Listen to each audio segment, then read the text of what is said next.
There are a lot of Democrats running for president in 2020, and they're all vying for the middle-class vote. I've been referred to as middle-class Joe. Working families. Investing in all of America. Working-class families. The middle class of this country.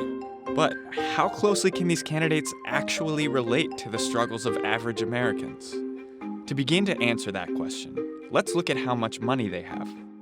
13 Democratic candidates have released their tax returns as of August 2019. At the top of the income list is former Vice President Joe Biden, who brought in a whopping $4.5 million in 2018. On the other end is South Bend, Indiana Mayor Pete Buttigieg. Buttigieg and his husband, Chasten, made a combined $152,643 last year. So, how does Buttigieg make his money?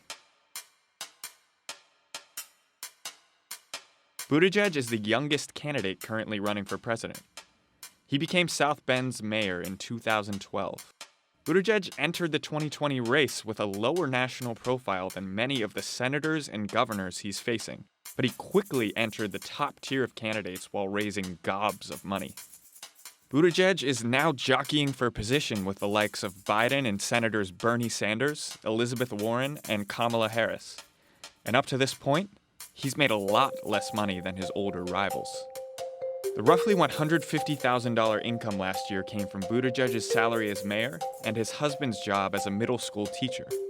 In 2017, the year before Buttigieg got married, he made $133,565. That year, he got a $30,000 advance on his book, Shortest Way Home, which came out in February 2019. Between the start of 2018 and May 2019, Buttigieg took in $45,000 total from book advance and royalties payments. He earned another $3,000 for narrating an audiobook version.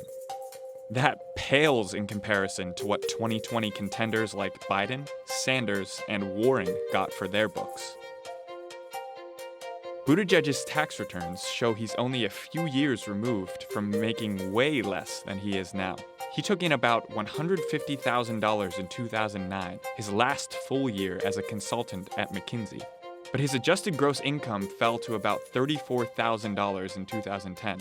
Then it dropped again to only about $7,000 in 2011, the year he first ran for mayor of South Bend. He unsuccessfully ran for Indiana treasurer in 2010, before winning the mayoral election a year later. Buttigieg is hardly wanting for cash now. His household income of about $150,000 last year more than doubles the median U.S. household income of just above $60,000. He has between about $87,000 and $307,000 in assets, held up in investment funds and stocks in individual companies like Alphabet and Apple. The mayor does have a major liability, roughly $130,000 in student loans.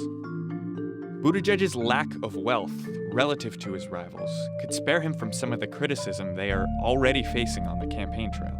The millions Biden made since he left the Obama administration have sparked skepticism of the middle-class Joe persona he promotes on the campaign trail.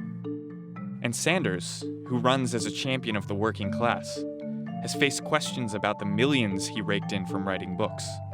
You ready to have me plead guilty? I plead guilty to have written a book which was an international bestseller, okay? And when you write a book that makes it to the top of the New York Times bestseller list, you make money, and I made money. Either way, Buttigieg may be making a lot more money from book royalties now, after his presidential campaign made him into a household name.